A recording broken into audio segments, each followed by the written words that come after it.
Hello बच्चों, welcome back to my channel mission IIT JEE. हमने last time पर 2019 का जेई एडवांस का एलिप्स का बहुत ही डिफिकल्ट टाइप का, बहुत ही इंटेलेक्चुअल टाइप का एक क्वेश्चन देखा था। उसी की तरह ही आज भी हमारे पास जो एक प्रॉब्लम है ये 2018 की है और एलिप्स की एडवांस लेवल की प्रॉब्लम है। इसको देखते हैं। इसमें क्या बोल रखा है, consider two straight lines each of which is tangent to both the curves the circle x square plus y square equals to 1 by 2 and the parabola y square equals to 4x. Let these lines intersect at a point Q. Consider an ellipse whose center is at the origin capital O 0 0 and whose semi-major axis is OQ.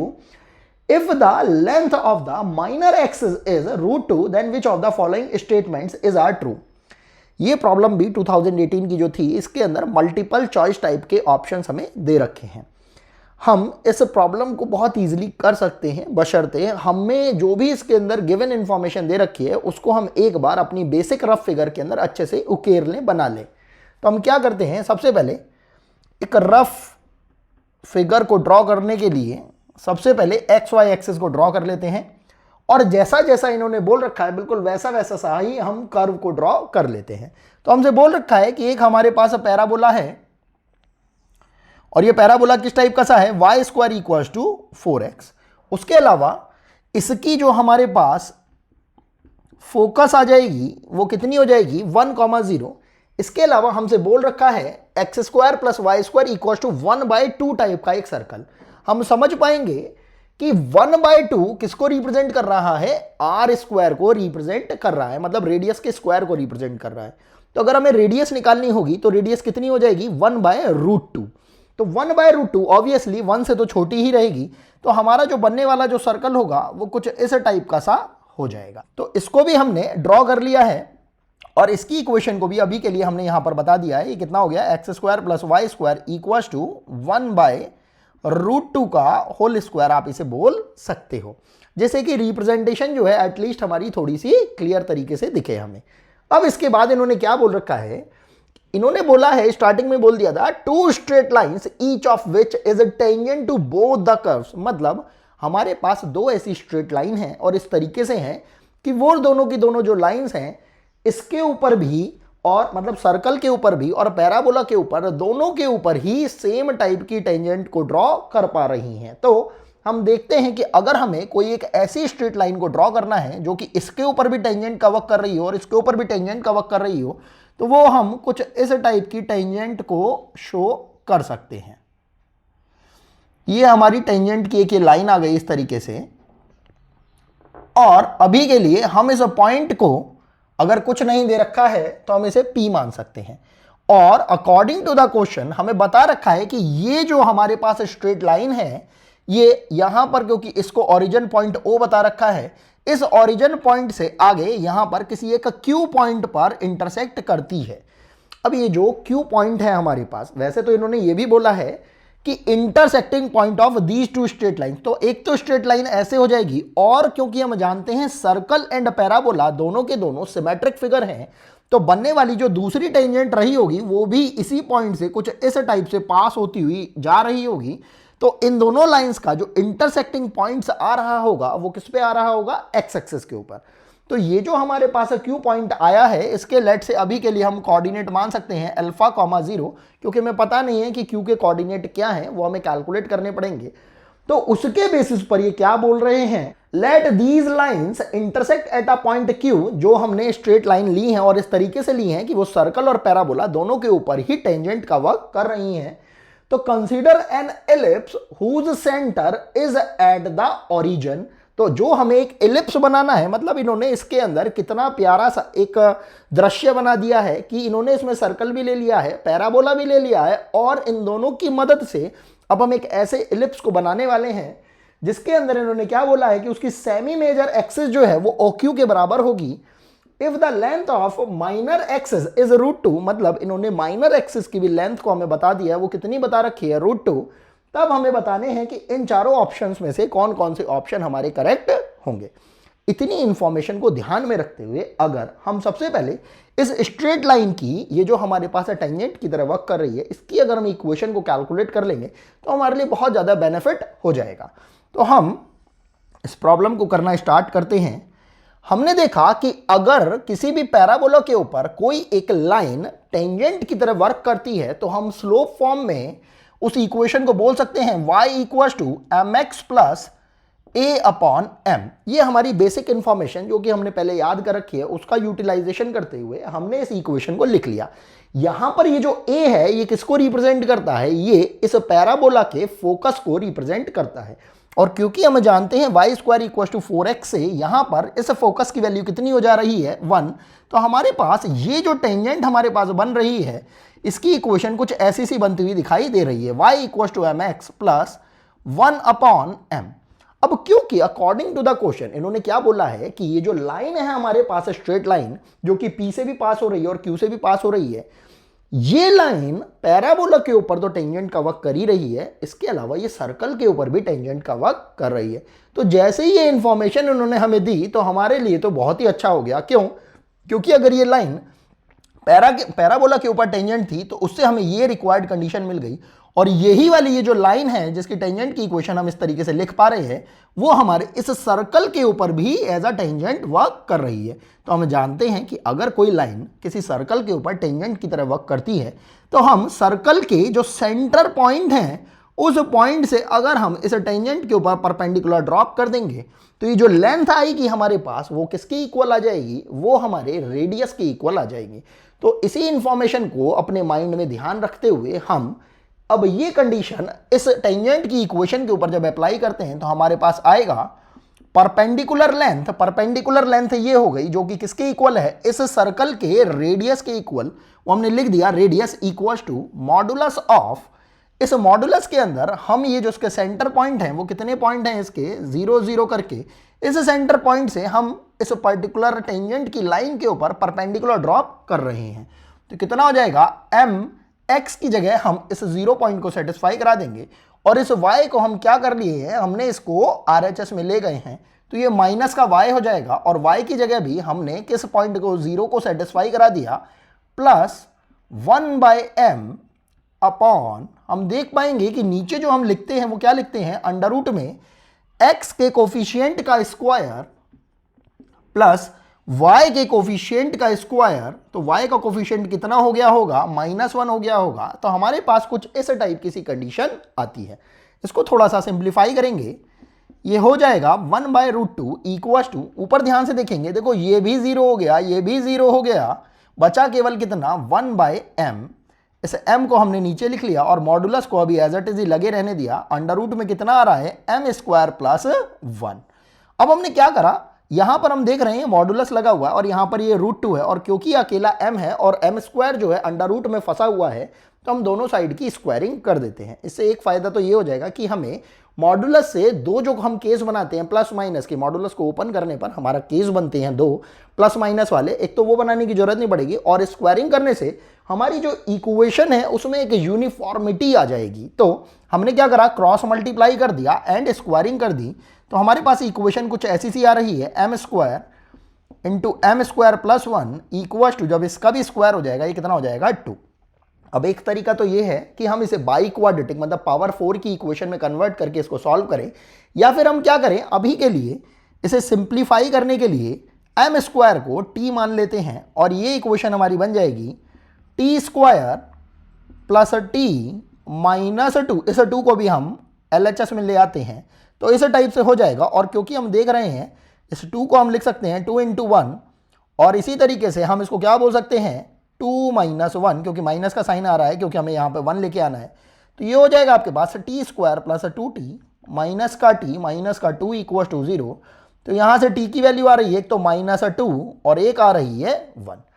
अब क्योंकि हम देख रहे हैं t किसको represent कर रहा है, m² को, m बेसिकली किसको रिप्रेजेंट कर रही है, स्लोप को। तो m² जो रहेगा, देखो m तो नेगेटिव हो सकता है लेकिन m² किसी नेगेटिव क्वांटिटी को रिप्रेजेंट नहीं कर पाएगा। तो m² वाली जो क्वांटिटी है, ये जो नेगेटिव क्वांटिटी आ रही है इसको नहीं ले पाएंगे, कौन सी हमारे लिए वैलिड वैल्यू हो जाएगी 1। तो यहां से हमारे पास m² की जो वैलिड वैल्यू वो कितनी आ रही है 1, और यहां से हमारे पास m की दो वैल्यू आ रही हैं ±1। अब हमने क्या करा, हमने यहाँ पे देखा कि जब m की दो वैल्यू आ रही है ±1 तो हमारा बेसिक कॉमन सेंस हमें ये बात सिखा पाता है, बता पाता है कि ये जो m इक्वल टू +1 वाला ये जो स्लोप होगा वो किसके लिए रिप्रेजेंट हो रहा होगा, वो ऑब्वियसली इस लाइन के लिए रिप्रेजेंट हो रहा होगा। और जो m इक्वल टू -1 जो स्लोप होगा वो किसके लिए रिप्रेजेंट हो रहा होगा, m इक्वल टू -1 इस नीचे वाली टेंजेंट लाइन के लिए रिप्रेजेंट हो रहा होगा।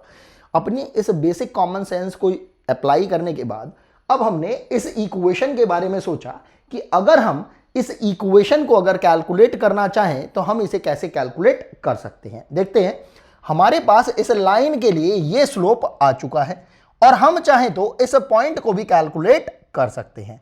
ये पॉइंट जो है हमारे पास a/m² एंड 2a/m करके कैलकुलेट हो सकता है। अगर हम इस पॉइंट को कैलकुलेट करते हैं तो ये पॉइंट हमारे पास आ जाएगा 1 एंड 2। ये पॉइंट हमारे पास आ जाएगा 1 एंड 2 करके। तो कैलकुलेट करने के लिए तो वैसे तो हम इस P पॉइंट को कैलकुलेट कर सकते हैं, लेकिन क्योंकि हमने इस लाइन की इक्वेशन को भी लिख रखा था, वो इक्वेशन की लाइन कितनी आ रही थी, equation of line y equal to mx + 1/m, तो डायरेक्टली भी हम इस लाइन को निकाल सकते हैं। ये इक्वेशन ऑफ लाइन हो जाएगी, जब हमने m इक्वल टू 1 पुट किया तो हमारे पास ये हो जाएगा y इक्वल टू m की जगह 1 पुट कर दिया तो 1 इंटू एक्स प्लस, और यहां पर भी जब आपने 1 पुट कर दिया तो ये कितना हो जाएगा 1/1। तो इक्वेशन बन के आ रही है आपके पास y इक्वल टू x + 1। इसको अभी के लिए हमने इक्वेशन नंबर 1 लिख दिया, और जब आपने m इक्वल टू -1 पुट कर दिया तो इस वाली लाइन के लिए भी आप बता सकते हैं इसी पर्टिकुलर टेंजेंट की इक्वेशन में slope m equal to -1 put करके ये हो जाएगा y इक्वल टू m की वैल्यू रख दी आपने -1 टाइम्स x प्लस 1/m की वैल्यू आपने फिर से -1 पुट कर दी यहाँ पर। तो ये कितना हो रहा है आपके पास y इक्वल टू -x -1, और जिसको अगर ढंग से लिख देंगे तो ये कितना हो जाएगा x plus y plus 1 equal to 0, और इसको आपने बोल दिया अभी के लिए इक्वेशन नंबर 2। अब इन दोनों ही इक्वेशंस को जब आप इस तरीके से सॉल्व करते हैं कि आपको इसका y कोऑर्डिनेट 0 करके x कोऑर्डिनेट अगर निकालना होगा, तो आप देख पाएंगे कि यहां से हमारे पास ये जो α,0 जो हमने एज्यूम करा था ये कोऑर्डिनेट हो जाएगा हमारे पास -1 एंड 0। तो मतलब हमारे पास ये जो Q पॉइंट आया है ये कितना आ रहा है -1,0। तो OQ ये जो हमारे पास लेंथ आ रही है ये कितनी लेंथ आ रही है 1। यहां से हमारे इस पर्टिकुलर प्रॉब्लम का सेकंड पार्ट स्टार्ट होता है। सेकंड पार्ट कैसे, यहां पर इन्होंने बोला था हमसे कि अगर एक हम ऐसे इलिप्स के बारे में इमेजिन करें, कंसीडर करें जिसका सेंटर कहां पर हो, O पर हो, और उसका OQ क्या हो, सेमी मेजर एक्सिस। मतलब हमारे पास सेमी मेजर एक्सिस तो इतना है OQ, उसके अलावा क्या बोल रहे हैं, if the length of the minor axis is √2। मतलब ये माइनर एक्सिस की जब बात कर रहे हैं तो ये 2b लेंथ की बात कर रहे हैं, 2 इंटू बी लेंथ की। ध्यान से समझने की जरूरत है। यहां पर भी मेरे समझ में ये आता है कि बहुत सारे बच्चों ने यहां पर भी गलती करी थी कि जब यहां पर बोला गया है माइनर एक्सिस की लेंथ, यहां पर सेमी माइनर एक्सिस की लेंथ नहीं बोली गई है। तो इन्होंने क्या बताया है, अकॉर्डिंग टू द क्वेश्चन यहां पर हम बोल रहे हैं फॉर इलिप्स जो सेमी मेजर एक्सिस है, जिसको कि हम स्टैंडर्ड फॉर्म में x² upon a² plus y² upon b² equal to 1 assume करते हैं, तो उस इलिप्स के अकॉर्डिंगली जो a है, जो सेमी मेजर एक्सिस है, उस a की वैल्यू कितनी बताई है इन्होंने, OQ लेंथ के बराबर। और OQ लेंथ हम देख पा रहे हैं कितनी है हमारे पास 1, एंड उसके अलावा सेमी माइनर एक्सिस की लेंथ नहीं बताई है इन्होंने, कितनी बताई है माइनर एक्सिस की लेंथ। तो वो माइनर एक्सिस की लेंथ कितनी होती है 2b, और ये किसके इक्वल बताई है √2। तो यहां से आपके पास सेमी माइनर एक्सिस की लेंथ कितनी आ रही है 1/√2। यही इस क्वेश्चन का एक टर्निंग पॉइंट भी साबित होता है। वो कैसे, अगर आप a की वैल्यू 1 ले लेते हैं, b की वैल्यू 1/√2 ले लेते हैं, तो बहुत सारे बच्चे इस चीज को इमेजिनेट करके बनने वाला जो इलिप्स होगा उसको भी देख पाएंगे। हम देख पा रहे हैं 1,0 हमने यहां पर एज्यूम किया था, लेकिन यहां पर 1 हमारे पास इतनी लेंथ आ रही क्योंकि रफ फिगर बनाई है और हमने केवल इमेजिनेट किया है। तो अगर आप 1 को इसी तरीके से यहां पर कहीं पर एज्यूम कर लेते हो 1,0, तो अब अगर आपको इलिप्स बनाना होगा तो आप देख पाएंगे हमारा एलिप्स कुछ इस टाइप का सा बनता हुआ दिखाई देगा। अब आप कहेंगे कि हमने इस टाइप का एलिप्स क्यों बना दिया, जहां पर हम एलिप्स को इस सर्कल के टॉप मोस्ट पॉइंट पर टच करते हुए लेके जा रहे हैं। क्योंकि आपको क्वेश्चन के अंदर पहले ही बोल रखा है कि जो सर्कल है हमारे पास उसकी रेडियस कितनी है 1/√2। और क्योंकि अभी हमने कैलकुलेट किया एलिप्स का जो सेमी माइनर एक्सिस है उसकी भी वैल्यू कितनी आई है 1/√2। तो ऑब्वियसली ये जो एलिप्स होगा वो इस तरीके से जा रहा होगा कि सर्कल के टॉप मोस्ट पॉइंट को एंड लोअर मोस्ट पॉइंट को टच करते हुए जा रहा होगा। और इसके अलावा ये जो एलिप्स है इस पैराबोला के ये जो हमारे पास फोकस आया है उससे भी पास होता हुआ जा रहा होगा। बनाने के लिए इस 2018 के एडवांस के प्रॉब्लम को और डिफिकल्ट बनाया जा सकता था, लेकिन इन्होंने बिल्कुल भी डिफिकल्ट नहीं बनाया। इन्होंने बिल्कुल इजी तरीके से हमें चीजों को परोस के दिया है जिसके अंदर हमें बिल्कुल भी डिफिकल्टी नहीं फील हो रही है। अब हमारे पास ए आ गया है, बी आ गया है। इन्होंने हमसे पहले ही ऑप्शन के अंदर क्या पूछ रखा है, for the ellipse eccentricity is 1/√2 and length of latus rectum is 1। बहुत ही सिंपल है। अगर आप यहां से इसेंट्रिसिटी को कैलकुलेट करना चाहो तो आपको फॉर्मूला पता है, डायरेक्ट फॉर्मूला पता है, b square equals to a square 1 - e square. कब ये फॉर्मूला हम कब लगाते हैं, when a is greater than b. तो यहां पर आपने बी की वैल्यू को रख दिया, ये कितना हो जाएगा 1/2 और ए की वैल्यू कितनी हो जाएगी हमारे पास यहां पर ए स्क्वायर से 1 - ई स्क्वायर। तो हम देख पा रहे हैं यहां से हमारे पास ई स्क्वायर कितना आ रहा है 1/2 और यहां से ई की वैल्यू आ रही है हमारे पास 1/√2। तो ई की वैल्यू तो आ गई है हमारे पास 1/√2 यहां पर 1/2 दे रखा है। तो ऑब्वियसली अभी के लिए इन दो ऑप्शंस में से तो हमें ये ऑप्शन करेक्ट सा लग रहा है, लेकिन क्योंकि अभी हमने लेटस रेक्टम की लेंथ और निकालनी है तो उससे हमें बिल्कुल क्लियर हो जाएगा।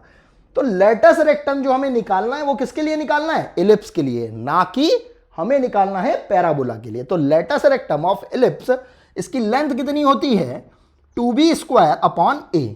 किस कंडीशन में, जब a is greater then b है। हमें कुछ चीजें अगर अपने माइंड में क्लियर है ना तो हम क्वेश्चन को बहुत भागते भागते बहुत ही इजीली तरीके से सॉल्व कर पाते हैं। तो यहां पर हमारे पास जो b की वैल्यू थी वो कितनी थी 1/√2 और जब आपने इसका स्क्वायर कर दिया तो ये कितना हो जाएगा 1/2। और क्योंकि a की वैल्यू तो हमारे पास कितनी आ रही है 1, तो यहां से हमारे पास लेटस रेक्टम की लेंथ कितनी आ गई है 1। तो हम देखते हैं अपने ऑप्शन में, हम देख रहे हैं इसेंट्रिसिटी 1/√2 आ गई है, लेटस रेक्टम की लेंथ 1 आ गई है। तो ऑब्वियसली हमारा कौन सा ऑप्शन करेक्ट हो जाएगा, ये ऑप्शन करेक्ट हो जाएगा और ये ऑप्शन हमारा रॉन्ग हो जाएगा। अब बात करते हैं हम अपने थर्ड ऑप्शन की। तो हम थर्ड ऑप्शन के अंदर क्या देखते हैं, इन्होंने पूछा है the area of the reason bounded by the ellipse between the lines x = 1/√2 and x = 1। देखा जाए तो इस पर्टिकुलर प्रॉब्लम के अंदर एडवांस लेवल पर आईआईटी ने जो खेल खेला है वो क्या खेला है, इन्होंने 4-5 चैप्टर्स को एक साथ आपस में मिक्स कर दिया है। और आईआईटी की यही एक बहुत बड़ी खासियत है कि वो क्या करता है, या तो बहुत सारे वेरिएबल्स भर देगा क्वेश्चन के अंदर, या बहुत सारे अननोन्स भर देगा, या फिर बहुत सारे चैप्टर्स को आपस में कंबाइन कर देगा, जिससे कि बच्चा जब क्वेश्चन को पढ़े तो इतना घबरा जाए, परेशान हो जाए कि उसको समझ ही ना आ पाए कि आखिर क्वेश्चन को कैसे करना है। लेकिन अगर आप बिल्कुल काम माइंड के साथ, बिल्कुल शांति के साथ अगर आप क्वेश्चन को पढ़ेंगे तो आप देखेंगे कि इसमें सारी चीज उन्होंने हमें प्रोवाइड कर रखी हैं, बस हमें एक बेसिक रफ फिगर बनानी आनी चाहिए। जैसे ये फिगर बन जाती है हम सारे ही क्वेश्चन को सॉल्व कर पाते हैं। तो देखते हैं इन्होंने क्या बोला है, x = 1/√2 एंड x = 1 के बीच में जो एरिया होगा किसका, एलिप्स के थ्रू ड्रॉ किया हुआ, वो कितना आना चाहिए, या तो इतना आना चाहिए या इतना आना चाहिए, क्योंकि दोनों ही ऑप्शंस के अंदर कंडीशन इन्होंने बिल्कुल सेम टू सेम दे रखी है। तो अगर हम ध्यान से देखें, हमने सर्कल को जो बनाया था उस रफ फिगर के अकॉर्डिंगली हम समझ पा रहे थे कि ये जो पॉइंट होगा सर्कल की रेडियस की वजह से 1/√2 हो जाएगा। तो ये जो लाइन होगी, अगर हम यहां पर एक लाइन को ड्रॉ कर देंगे जो कि टेंजेंट टू दिस सर्कल हो जाएगी, तो वो लाइन हमारे पास कितनी है, x = 1/√2। और हम जानते हैं कि यहां पर हमने पैराबोला का फोकस भी लिया था, जहां से एलिप्स भी पास हो रहा था। इस पॉइंट पर भी अगर हम एक लाइन को ड्रॉ कर देंगे तो हमारे पास ये लाइन कौन सी हो जाएगी, x = 1 वाली। तो अगर हम थोड़ा सा अच्छे से वाइडर अपने इमेजिनेशन को करते हुए अगर देखें, ये क्या बोल रहे हैं, इन दो लाइंस के बीच में इलिप्स के द्वारा खींचा गया जो एरिया होगा वो हमें कैलकुलेट करना है। तो ये क्वेश्चन भी हमारा बहुत ही इजीली हम कैलकुलेट कर सकते हैं, बशर्ते हमें कैलकुलस के अंदर इंटीग्रेशन आता हो। तो हम क्या करते हैं, अपने इलिप्स को देखते हैं और इलिप्स की इक्वेशन को हम बनाने की कोशिश करते हैं। हमने देखा इलिप्स के लिए हमारे पास a की वैल्यू आ रही है 1 और b की वैल्यू आ रही है 1/√2। तो जो बनने वाला जो हमारे पास इलिप्स हो जाएगा वो कुछ इस टाइप का सा हो जाएगा, x² अपॉन a², a की वैल्यू है 1 प्लस y² अपॉन b², तो यहां से हो जाएगा 1/2 इक्वल्स टू 1। यहां से अगर मैं y की वैल्यू को कैलकुलेट करने लगूं, क्योंकि कैलकुलस वैसे तो हम अभी आगे पढ़ने वाले हैं, लेकिन अभी के लिए भी अगर हम आपको बताएं, जब भी कभी हम किसी एरिया को कैलकुलेट करते हैं तो या तो हम y का फंक्शन बनाकर x के रेस्पेक्ट में करते हैं या फिर हम x का फंक्शन बनाकर y के रेस्पेक्ट में करते हैं। तो यहां पर हमने यहां पर y की वैल्यू जब कैलकुलेट करी तो हमारे पास देखिए जो वैल्यू आएगी y की वो कितनी आ जाएगी, 1/√2, क्योंकि ये पहुंच जाएगा इधर की साइड, √1 - x²। तो ये हमारे पास y की वैल्यू आ रही है 1/√2 √1 - x²। ये हमने क्या करा है, एक तरीके से इसको फंक्शन में कन्वर्ट कर लिया है। और हम जानते हैं जब हम इस टाइप का ये वैल्यू क्रिएट कर रहे हैं, फंक्शन बना रहे हैं, तो हम बात केवल और केवल x एक्सिस से ऊपर वाले एरिया की कर रहे हैं। तो अगर हम इतना एरिया भी कैलकुलेट कर लेते हैं तो बाय सिमेट्री हम जानते हैं कि ये जो नीचे वाला एरिया है इस एरिया के बराबर ही आएगा। तो यहां पर इस एरिया को कैलकुलेट करके हम इस एरिया में 2 से मल्टीप्लाई कर देंगे तो ये पूरा एरिया हमारा कैलकुलेट होके आ जाएगा विद इन द लिमिट्स, कहां से कहां तक, x = 1/√2 से x = 1 तक। तो हम इसे ट्राई करते हैं यहां पर कैलकुलेट करने की।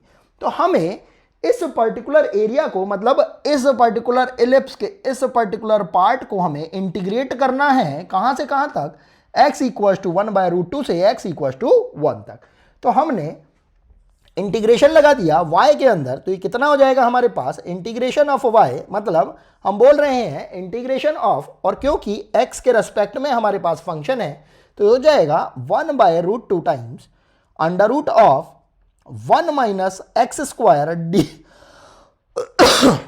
dx, और इसकी लिमिट्स हो जाएंगी x = 1/√2 से x = 1 तक।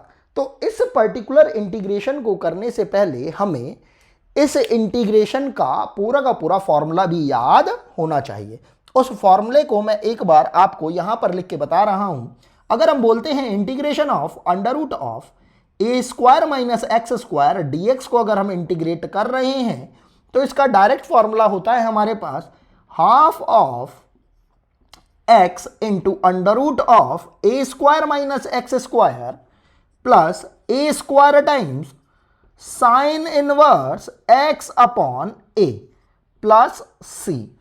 अब ये जो हमारे पास इंटीग्रेशन आया है, इसी अगर इंटीग्रेशन को हमने बाय हार्ट अगर याद कर रखा है, क्योंकि वैसे तो हम इसको डेराइव भी कर सकते हैं, लेकिन क्योंकि एडवांस के पेपर के अंदर हमारे पास बहुत लिमिटेड टाइम है तो इसको डेराइव करने का कोई फ़ायदा नहीं है, क्योंकि टाइम बहुत ज़्यादा वेस्ट हो जाएगा। तो हम अगर इसे बाय हार्ट लर्न कर लेते हैं तो हम डायरेक्टली इस फॉर्मूले को यहाँ पर अप्लाई कर सकते हैं। हमने जब इसको यहाँ पर अप्लाई किया तो हम देखते हैं हमारे पास 1/√2 तो पहले से ही है, और क्योंकि ये कांस्टेंट है तो इसे और बाहर कर देंगे, यहाँ से आ गया 1/2, तो हमारे पास कितनी वैल्यू आ रही है, 1/2√2। और जब ये इंटीग्रेशन को जब हमने अप्लाई किया तो ये हमारे पास हो जाएगा x into √1 - x² plus a², मतलब 1 है हमारे पास तो ये 1 का 1 ही रह जाएगा, into sine inverse x upon a, मतलब x का x ही रह जाएगा क्योंकि a की वैल्यू तो कितनी है हमारे पास, 1। तो यहां पर हमारे पास ये लिमिट कहां से कहां तक आ रही है, 1/√2 से 1 तक। अब हमें ये जो वैल्यू है ये बस पुट करनी है, तो हमारे पास ये वैल्यू हो जाएगी। ध्यान से देखेंगे, सबसे पहले हम अपर लिमिट को पुट करते हैं तो ये हो जाएगा हमारे पास 1/2√2।